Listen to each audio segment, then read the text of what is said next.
Hello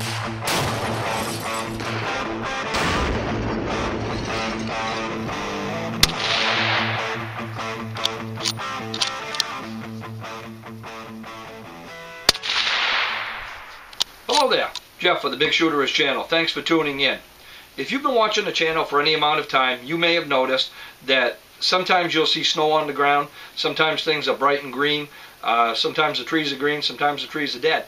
Even at times that there is no snow on the ground, we deal with temperatures that often dip below freezing, and it's not abnormal to dip below zero. And for shooting like that, there are special considerations we have to take to allow our bodies to perform, to allow our firearms to perform, and even the electronic equipment such as the camera you're looking through right now. Stick around and we'll pass some tips along to you that we found work awful well.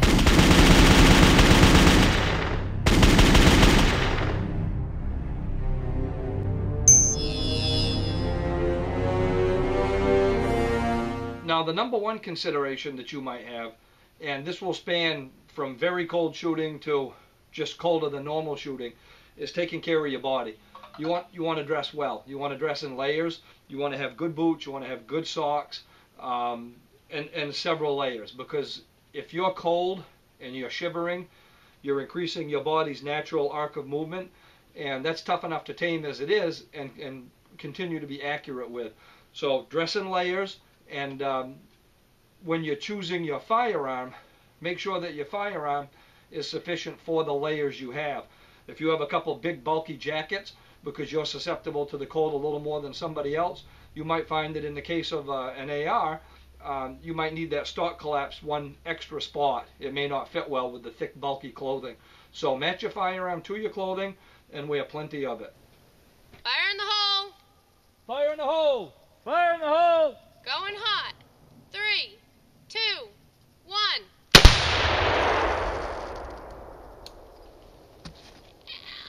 Protect your hands. Now, you obviously can't wear giant Arctic mittens and expect to perform well and maintain that relationship between your trigger finger and the trigger. So what I've used is a fingerless glove.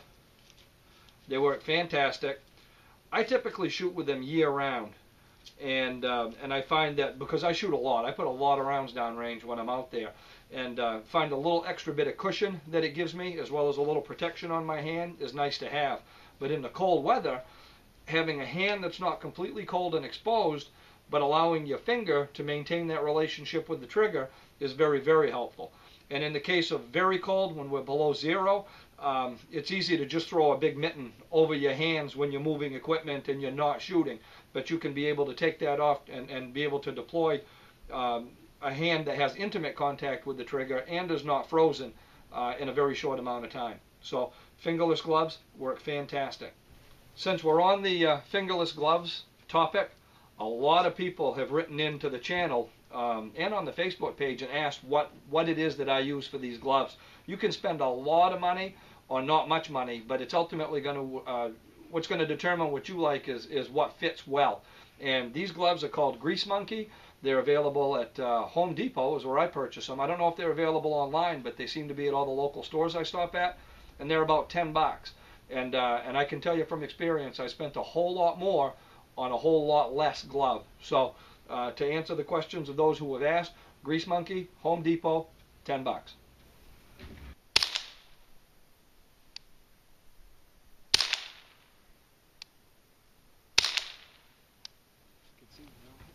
Now, another important factor to consider is something that you may not have to if you're not in colder climates. But if you do get in a colder climate, the way you lubricate your firearm is going to have to change a lot.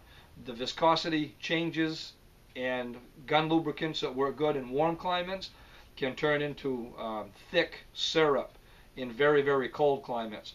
So what we've done for this year, we've lubed up with Frog Lube.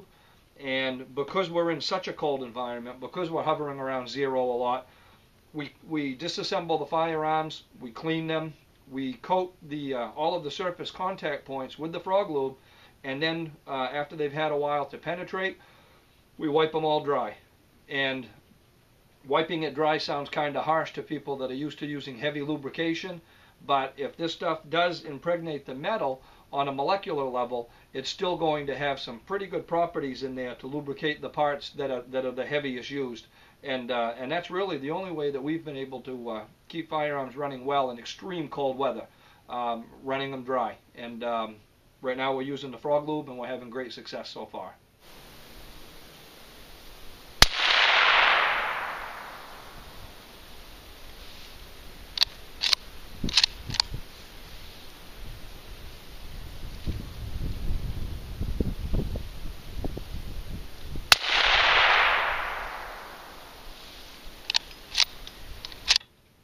On a firearm like this, one that we're using a suppressor on, you have to be conscious of the way your ammunition is going to react to cold weather. Now, when we use suppressed firearms, especially if we want the ammo to be subsonic, you have to be aware of the changes. At 70 or 80 degrees, you've got to about 1150 feet per second before they're breaking the speed of sound. When you get down to 0, it's only around 1050. So you actually lose 100 feet per second. So we try to keep our ammo running right around 1050 all the time. And that way we have a good mix. It very seldom goes supersonic, and we always have performance that we can count on. There may be a small difference in point of impact over long distances, but with something like this, we're not shooting those distances anyway. So if you're using a suppressor and muzzle velocity is important to you, make sure that you check that chart and find out what the muzzle velocity changes are based on the weather in its relation to the speed of sound.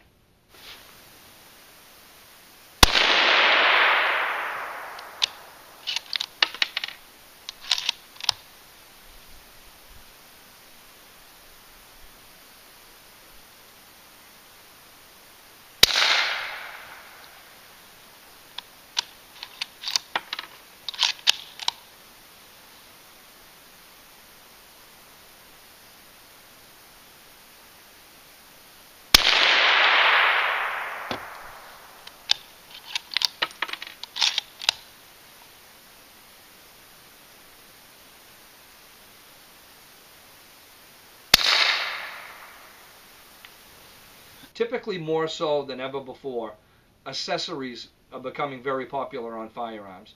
They might be lasers, they might be flashlights, they may be night binoculars, they may be cameras. There are all kinds of cameras like these, the ones that we use, and the GoPros, and those are affected greatly by cold weather.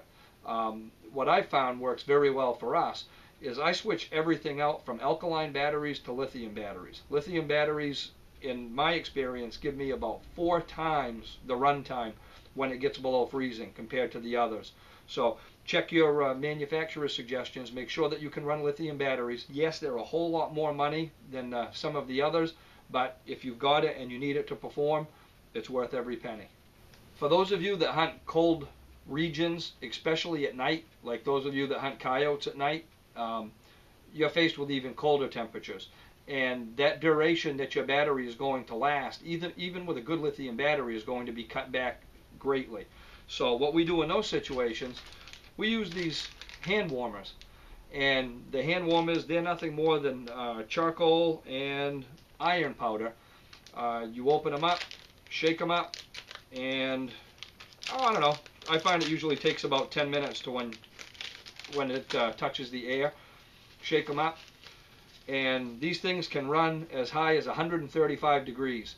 And they may work well in your gloves. If you wear the fingerless gloves like I do, you could have one of these inside your heavy glove you put over that for the times you're not shooting to keep your fingertips nice and warm.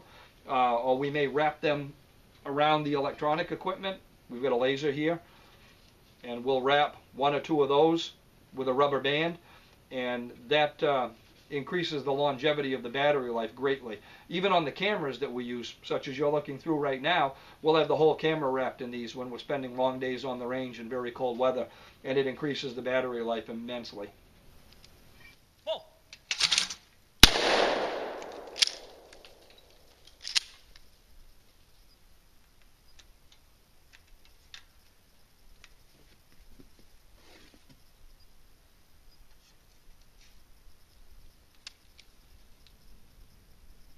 Whoa.